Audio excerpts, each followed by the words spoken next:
अस्सलाम वालेकुम, welcome to my channel medics for you. तो आज का जो हमारा मेडिकिस फॉर यू पे टॉपिक है जो कि बहुत डिमांडिंग पे है वो था कार्डियो वर्ड के ऊपर या फिर डिफिब्रिलेटर के ऊपर। तो बेसिकली डिफिब्रिलेटर से ही हम कार्डियो वर्ड करते हैं। इलेक्ट्रिकल करंट को जो हम पास करते हैं बॉडी के अंदर, जब हार्ट आपका पंप करना छोड़ देता है, जब आपका काम करना छोड़ देता है, उसको शॉक देते हैं ताकि वो दोबारा उसमें इलेक्ट्रिकल एक्टिविटी जनरेट हो और वो काम पे आ जाए। तो इस तरह का डिफिब्रिलेटर होता है, आज हम इसको एक्सप्लेन करेंगे। इसमें बेसिकली आपके दो पैडल्स आते हैं, दो पैडल्स, एक होता है एपिक्स और एक होता है स्टर्नम। स्टर्नम वाला जो सा है वो स्टर्नम पे रखना है और एपिक्स वाला साइड पे रखना होता है, ठीक है, राइट साइड पे। राइट बनती है लेफ्ट है यहाँ पर, लेफ्ट साइड पे सॉरी। तो स्टर्नम वाला स्टर्नम पे अगर आप उल्टा रख देंगे तो करंट उल्टा हो जाएगा, करंट फ्लो। ये देख रहे हैं एपिक्स वाला जो सा है ये मैंने स्टर्नम पे रखा है, ऐसे नहीं रखना। स्टर्नम वाला स्टर्नम पे और एपिक्स वाला एपिक्स पे रखना है। एपिक्स एपिक्स साइड पे और स्टर्नम स्टर्नम पे, फिर आपने करंट जनरेट करना है इसमें। ये इस तरह होता है और इसको चार्ज करना होता है। सबसे पहले करंट देने के लिए सबसे पहले इसको चार्ज करते हैं। चार्ज करने के पहले आपको डॉक्टर आपको गाइड करेगा कि कितना आपने जॉल्स का करंट देना है। बच्चों में आमतौर पर हम 10, 15, 20 देते हैं। अगर एडल्ट पेशेंट है 100, 150, 200 भी देते हैं, कईयों में 270 भी चले जाता है। तो फॉर एग्जांपल अगर आपका डॉक्टर कहता है कि 270 जॉल्स आपने करंट देना है, तो ये जो एरो है इसको 270 जे के ऊपर लेके आना है। 270 जे के ऊपर लाने के बाद आपने पैडल को उठाना है। पैडल को चार्ज करने के लिए दो तरीके होते हैं। एक तो इसके साथ ही आता है, ये साथ एक छोटा सा बटन आता है, यहाँ से आप चार्ज कर सकते हैं। इसको दबाएंगे तो चार्ज होना शुरू हो जाएगा। तो दबा के रखना है आपने, यहाँ पर आपको चार्ज होता हुआ बता देगा। जब 270 जॉल्स पे पहुँच जाएगा ये रेड लाइट हो जाएगी, तब आपने इन दोनों को इकट्ठे दबाना है, ऐसे डिस्चार्ज हो जाएगा करंट बॉडी के अंदर। और दूसरा इसका तरीका होता है, यहाँ से ये चार्ज, ये जो बटन आ रहा है 2 लिखा है चार्ज AED, इसको आपने दबाना है। ये देखें यहाँ से भी आप एक दफ़ा दबाएंगे तो चार्ज होना शुरू हो जाएगा। फिर दोबारा यहाँ से ही आपने डिस्चार्ज करना है। डिस्चार्ज वहाँ से नहीं होता, ये डिस्चार्ज हो जाएगा। उसके बाद जो बीड्स होते हैं बच्चे, उनके अंदर आपने कैसे करंट देना होता है। बच्चों के अंदर हर एक पैडल के अंदर ये ऐसे ओपन होता है, ये छोटा पैडल बन जाता है। इस पैडल को आपने यूज़ करना था। बच्चों में ये पैडल नहीं अक्सर यूज़ करते क्योंकि उनकी चेस्ट जो सी है वो छोटी होती है, इसलिए हम ये पैडल यूज़ करते हैं ज़्यादातर। और इसके अंदर हमारे 2-3 बेसिक फंक्शंस आते हैं इसको चेक करने के लिए। एक होता है मोनीटर मोड। मोनीटर मोड के लिए हमने सबसे पहले इसको ऑफ़ करना है। जब ये बंद हो जाए तो इसके बाद हमने मोनीटर मोड के ऊपर आना है। ये जो मोनीटर मोड लिखा हुआ है, मोनीटर मोड, तो यहाँ से हम मोनीटर मोड से इसकी ECG डिटेक्ट कर सकते हैं। बेसिकली ECG से मुराद ये कि ये एक तरह से कार्डिक मोनीटर का काम करेगा। अब ECG डिटेक्ट करने के लिए हमारे पास दो तरीके हैं। एक तो आप ये लीड्स लगा के, जो कि ECG लीड्स होती हैं, 3 लीड्स, लिम्ब लीड्स जिसको कहते हैं, ये लगा के आप कर सकते हैं, इस पे ECG आना शुरू हो जाएगी।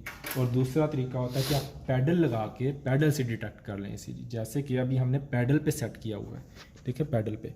तो अब ये पैडल से ECG, ये देखिए जैसे मैं हिला रहा हूँ ECG थोड़ी सी जनरेट हो रही है हिलने से।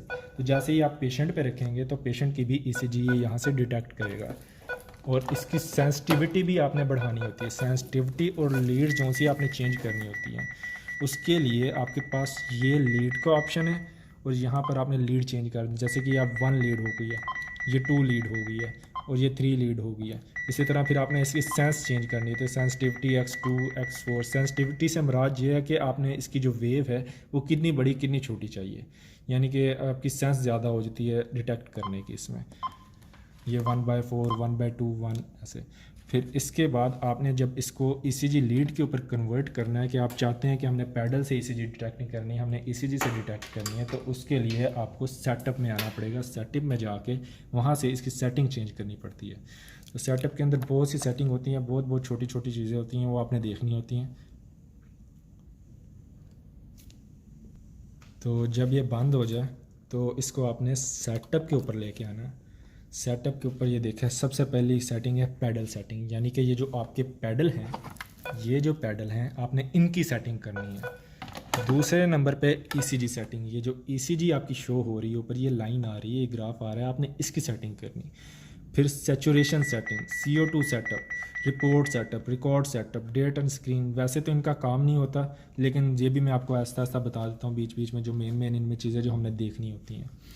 ये जो से आपका नीचे का लिए है, या पर अगर आपने नीचे जाना है, अगर चेंज करना है, आप किसी और सेटिंग में जाना चाह रहे हैं तो उसके लिए होता है। ये वाला जो से आपका सिलेक्ट करने के लिए, रेड बटन सेट करने के लिए, ठीक है, ये आपने जाना है। ये देखें, यहाँ से मैंने आपको कहा था पैडल से डिटेक्ट हो रही है। अगर आप चाहते हैं पैडल से ना हो, सिर्फ उससे हो, तो आपने यहाँ से इसको ऑफ कर देना है, ठीक है। और ये अलार्म है, heart rate alarm with paddle, यानी कि पैडल से जो ECG डिटेक्ट हो रही है उसका आपने ऑफ कर देंगे तो जो ECG डिटेक्ट होगी, अलार्म नहीं उसका आएगा, साउंड बंद हो जाएगी, ठीक है। उसके बाद आपने बैक जाने के लिए मेन्यू दबाना है। उसके बाद आपने नीचे आना है ECG सेटअप पे। ECG सेटअप के ऊपर ये सारा ECG के बारे में बताया गया है कि क्या करना है, पेसिंग पल्स रिजेक्ट हो रही है नहीं हो रही, AC होम फिल्टर है कि नहीं है, इसका हार्ट रेट का आपने कितने पे अलार्म सेट किया है। जैसे कि हमने ये सेट किया हुआ है, देख रहे हैं 30 पे सेट किया हुआ है, यानी कि 30 से नीचे अगर रेट आएगा तो अलार्म होगा, 135 से ऊपर जाएगा तो अलार्म होगा, यानी कि 30 से 135 के बीच अलार्म नहीं होगा। इसको भी आप यहाँ से चेंज कर सकते हैं।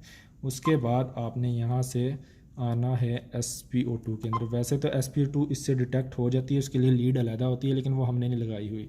SpO2 और CO2 ये दोनों की लीड्स हमने नहीं लगाई हुई, क्योंकि इस पर हम डिटेक्ट नहीं करते, उसकी इतनी ज़्यादा ज़रूरत नहीं। वो प्रोब अलहदा मिल जाती है, वो भी आप लगा सकते हैं।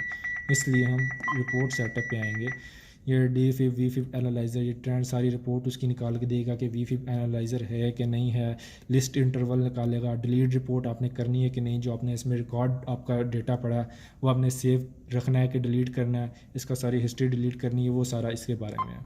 उसके बाद रिकॉर्ड सेटअप, इसके अंदर आपका सारा का सारा रिकॉर्ड पड़ा होगा। रिकॉर्ड ECG SpO2 ECG, यानी कि इसमें सिर्फ बता रहा है कि आपकी ECG रिकॉर्ड करनी है कि नहीं करनी, सेचुरेशन करनी है, CO2 रिकॉर्ड करनी है, यानी कि इसके रिकॉर्ड में क्या चीज़ रखनी है। हमने सिर्फ ECG रखी है अभी, कि सिर्फ हमें ECG चाहिए, हमें और कोई चीज़ रिकॉर्ड में नहीं चाहिए। उसके बाद यहाँ से आप डेट और स्क्रीन जो सी है उसकी सेटिंग वगैरह कर सकते हैं। डेट अगर आपने चेंज करनी है, नहीं करनी, बड़ी करनी है, छोटी करनी है, स्क्रीन की सेटिंग कर सकते हैं। यहाँ से QRS की सेटिंग कर सकते हैं, यानी कि ECG की सेटिंग आप कर सकते हैं। बेसिकली ECG के अंदर जो वेव्स हैं उसकी सेटिंग कर सकते हैं। ECG की यहाँ से होगी, ECG की वेव्स की यहाँ से होगी। यहाँ से अलार्म सेटअप है, यानी कि जो आप चाहते हैं कि अलार्म आपने कोई बंद करना है या उसकी सेटिंग चेंज करनी है, जैसे कि ये लिखा हुआ है कि 135 से रेट अगर ऊपर हो तो अलार्म हो, 30 से नीचे हो तो अलार्म हो, ये सारा यहाँ से आप चेंज कर सकते हैं।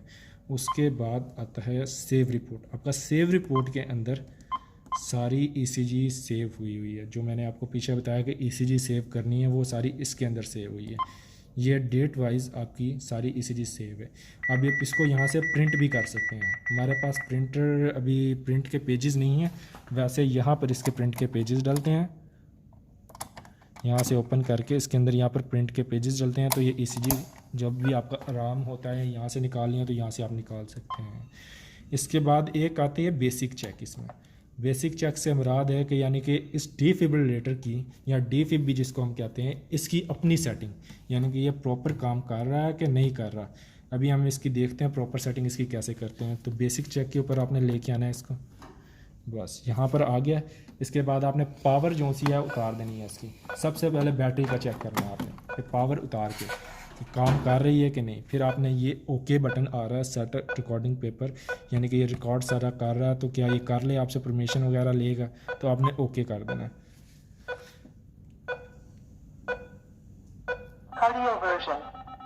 ये देखिए चार्ज होना शुरू हो गया, खुद ब खुद आपको सेटिंग सारी बताएगा। अब ये कह रहा है आप करंट डिस्चार्ज करें। इस पे सेटिंग पे करंट डिस्चार्ज करने के लिए इस पे लगा के इन दोनों को दबा के रखना है